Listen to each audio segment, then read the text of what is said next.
Hi friends, അപ്പോൾ നമ്മുടെ ബാലിയിലെ 6ാമത്തെ ദിവസവും ന്യൂസിപ്പനിയുടെ 2ാമത്തെ ദിവസമാണ്. ഞങ്ങളിവിടെ താമസിച്ചത് ജുക്കും കോട്ടേജ് എന്ന് പറഞ്ഞൊരു കോട്ടേജിലാണ്. അതിൻ്റെ ഓപ്പോസിറ്റായിട്ടൊരു ബീച്ചുണ്ട്. അപ്പോൾ അവിടെ കുറച്ച് ചെറിയ ചെറിയ വള്ളവും അങ്ങനെ ഒരു നല്ല ബ്യൂട്ടിഫുൾ ആയിട്ടുള്ളൊരു സ്ഥലമാണ് വാക്ക് ചെയ്യാനായിട്ട്. എൻ്റെ ഓപ്പോസിറ്റ് കാണുന്നതാണ് നേരെ ഇപ്പോൾ നമ്മൾ കാണുന്നതാണ് ബാലി. അപ്പോൾ ഏത് മൗണ്ടാണെന്ന് എനിക്കറിയത്തില്ല. ബാലി മൗണ്ട് ബത്തൂറാന്ന് തോന്നണേ. അപ്പോൾ ഏകദേശം ഇന്നത്തെ ഇവിടുത്തെ പരിപാടി കഴിഞ്ഞു. നമ്മൾ അടുത്തത് പോകുന്നത് 1000 ഐലൻഡും അതുപോലെ തന്നെ ഇൻസ്റ്റാഗ്രാം ഫേമസ് ആയിട്ടുള്ള ഒരു ട്രീ ഹൗസുമാണ്. അപ്പോൾ ഇവിടുന്ന് താഴോട്ടുള്ള വ്യൂ എന്ന് പറഞ്ഞു കഴിഞ്ഞാൽ ഒന്നും പറയാനുള്ള ഒരു രക്ഷയില്ല, അത്രയ്ക്ക് ബ്യൂട്ടിഫുള്ളാണ്. അപ്പോൾ നമ്മൾ ഏറ്റവും നല്ലത് രാവിലെ വരുന്നതാണ്. രാവിലെ ഒരു 8 to 9, 10 ആ സമയത്തൊക്കെ വന്നു കഴിഞ്ഞാൽ നല്ല ഇതായിരിക്കും. വെള്ളമൊക്കെ നല്ല ബ്ലൂ കളറിൽ കാണാം. അതുപോലെ സ്കൈയും ഒക്കെ നമ്മുടെ ആ വെതറൊക്കെ നോക്കി വരണം ശരിക്കും എല്ലാ സ്ഥലവും നന്നായിട്ട് കിട്ടണമെങ്കിൽ.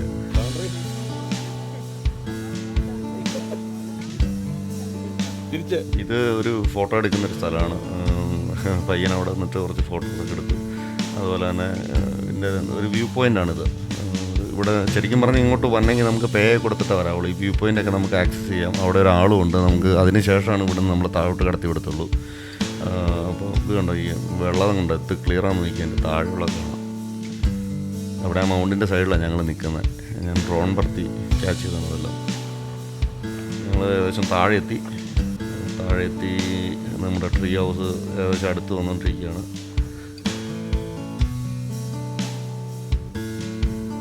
ഇവിടെ എല്ലാം ട്രീ ഹൗസാണ്. അതിപ്പോൾ നമ്മൾ കാണുന്നതാണ് ട്രീ ഹൗസ്. അപ്പോൾ അവിടെ ഫോട്ടോ എടുക്കാനായിട്ട് ആൾക്കാർ വന്നിട്ടുണ്ട്. അധികം പേരില്ല. നമ്മൾ രാവിലെ വന്നില്ലെങ്കിൽ ഇതിനൊക്കെ നമ്മൾ ക്യൂ നിൽക്കേണ്ടി വരും. സൈഡിൽ കാണുന്നതാണ് വേറൊരു ട്രീ ഹൗസ്. അവിടെ അത് എന്തോ ലാഡറൊക്കെ പോയി കിടക്കുകയാണ്. അത് ഉപയോഗിക്കുന്നില്ല. പിന്നെ അതൊരു നല്ല വ്യൂ പോയിൻ്റ് അല്ല, അതുകൊണ്ടായിരിക്കും ഒരു പക്ഷേ.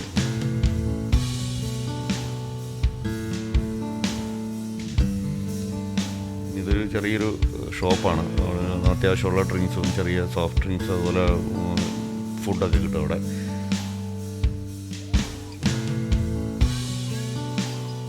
ഇതെല്ലാം ഇവിടെയുള്ള ആൾക്കാർ തന്നെ എല്ലാം ചെയ്തു വെച്ചിട്ടാണ് ഈ ട്രീ ഹൗസും അതുപോലെ തന്നെ ഈ കൊട്ടയൊക്കെ അതിനകത്തിരുന്ന് ഫോട്ടോ എടുക്കാനായിട്ട്.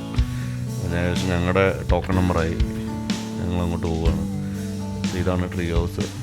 അപ്പോൾ ഇവിടെ അത്യാവശ്യം ഫോട്ടോഷൂട്ടൊക്കെ കഴിഞ്ഞു. ഞങ്ങളും കുറച്ച് വീഡിയോയും ഫോട്ടോയൊക്കെ ചെയ്യാനായിട്ട് നിൽക്കുകയാണ്. ഞങ്ങളുടെ ഇതുപോലെ ഫോട്ടോഗ്രാഫ്സ് കുറേ എടുത്ത് ഫോട്ടോയും വീഡിയോ ഒക്കെ എടുത്തു. ഞങ്ങളുടെ ഏകദേശം പരിപാടി കഴിഞ്ഞു. ഇവിടുന്ന് ഞങ്ങൾ ഇനി അടുത്ത ഡയമണ്ട് ബീച്ചാണ്. അപ്പോൾ ഇതാണ് ഡയമണ്ട് ബീച്ച്. ഡയമണ്ട് ബീച്ചിൽ ഈ കാണുന്ന ഒരു റോപ്പ് ആണ്. നമുക്ക് ഇവിടുന്ന് റോപ്പയിൽ ടിക്കറ്റ് എടുത്തു കഴിഞ്ഞാൽ നമ്മൾ ഇതിൻ്റെ ഒരു വ്യൂ മൊത്തത്തിൽ നമുക്ക് ഇങ്ങനെ കാണാൻ പറ്റും. ആ ഒരു ടോപ്പിൽ നിന്നിട്ട് ഇതിൻ്റെ വെള്ളം കണ്ടോ എന്ത് ക്ലിയറാന്ന് നോക്കി. ആ ഒരു ഡിസൈനൊക്കെ കണ്ടോ.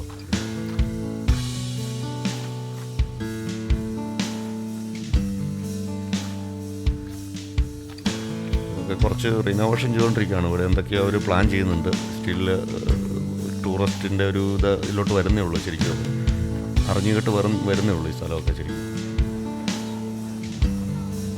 ഇത് കണ്ടോ വെള്ളത്തിൻ്റെ ആ ഒരു കളറൊക്കെ കണ്ടോ. ഇത് ശരിക്കും എഡിറ്റഡൊന്നും അല്ല. ഇതെല്ലാവരും വിചാരിക്കും കളറൊക്കെ എഡിറ്റ് ചെയ്തേക്കണമെന്ന്. ഇതുപോലെയാണ് ഇവിടുത്തെ വെള്ളം.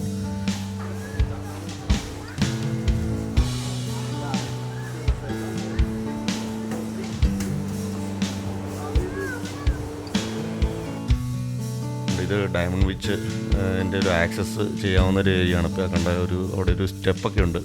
ആ സ്റ്റെപ്പ് വഴി നമുക്ക് താഴോട്ട് വന്നു കഴിഞ്ഞാൽ നമുക്ക് ഇവിടെയൊക്കെ സ്വിം ചെയ്യാം.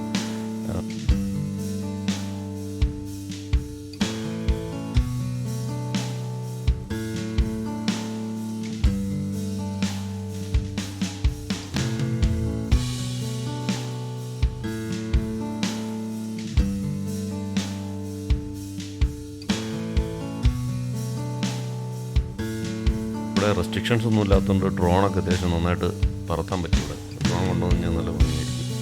അതുകൊണ്ട് ആ ഭിത്തിക്ക് ഉള്ളിൽ കൂടെ പോകണമുണ്ടോ. ആ ഭിത്തി എല്ലാം ഒരു ഇത് തുറന്നു വെച്ചേക്കും. അത് അതിനകത്തോടെ ഇവർ പോകുന്നത്.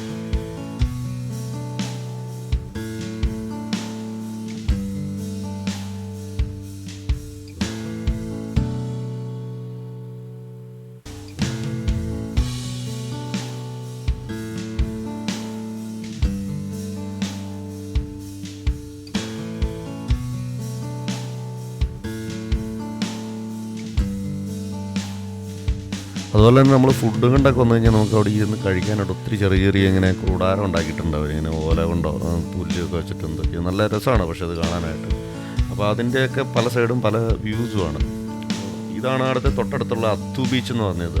തൊട്ടടുത്താണ്, നമുക്ക് ജസ്റ്റ് വാക്ക് ചെയ്യാനൊരു 100-150 മീറ്റർ വാക്ക് ചെയ്ത് കഴിഞ്ഞാൽ എൻ്റെ വേറൊരു വ്യൂ പോയിൻ്റാണിത്. അപ്പം ഇതിൻ്റെ ഒരു സൈഡ് ബ്ലൂവും അടുത്ത മറ്റേത് 2 സൈഡ് കണ്ടോ നിങ്ങൾ? 2 സൈഡിൽ ആ ഒരു ബ്രിഡ്ജ് പോലെ ഒരു സംഭവം കണ്ടോ? അതിൻ്റെ ഒരു സൈഡ് ടീലും ഒരു സൈഡ് ബ്ലൂവുമാണ്. ഇപ്പോൾ ഡ്രോൺ പോകുന്ന സമയത്ത് നിങ്ങൾ നോക്കൂ, അതിൻ്റെ കളറ് കണ്ടോ വെള്ളത്തിൻ്റെ? അതാണ് അതിൻ്റെ ഒരു പ്രത്യേകത. അത് ശരിക്കും നമുക്കതിൻ്റെ ഭംഗി ശരിക്കും കാണണമെങ്കിൽ നല്ല ലൈറ്റ് വേണം, അതായത് നല്ല സൺലൈറ്റ് നന്നായിട്ടുള്ളപ്പോഴാണ് ഇതെല്ലാം ഇത്രയും ഒരു ഗ്ലോ ചെയ്ത് നിൽക്കത്തുള്ളൂ. ഒരു ഈവനിങ് ടൈമിലൊക്കെ വന്നു കഴിഞ്ഞാൽ നമുക്കിത് ഇങ്ങനെ കാണാൻ പറ്റത്തില്ല. അതുപോലെ ഇത് ഞാനിപ്പോൾ മേളിൽ നിന്നുള്ളൊരു വ്യൂ ആണ്. ഇത് നമുക്ക് ഈസി ആയിട്ട് വാക്ക് ചെയ്ത് ബീച്ച് ആക്സസ് ഒക്കെ ഉള്ളതാണ്. ഇതിന് നമുക്ക് സുഖമായിട്ട് പോകാവുന്നതാണ്. ഒത്തിരി പേര് അതിൻ്റെ താഴെയുണ്ട്. അപ്പോൾ ഇഷ്ടമുള്ളവർക്കൊക്കെ അവിടെ വാക്ക് ചെയ്ത് അവിടെ പോയി കിടക്കുകയും സ്വിം ചെയ്യുകയൊക്കെ ചെയ്യാം. അപ്പോൾ ന്യൂസ് പനിയുടെ എല്ലാം നമ്മൾ അത്യാവശ്യം കണ്ടു. ഇനി നമ്മൾ ബാലിക്ക് തിരിച്ചു പോവുകയാണ്.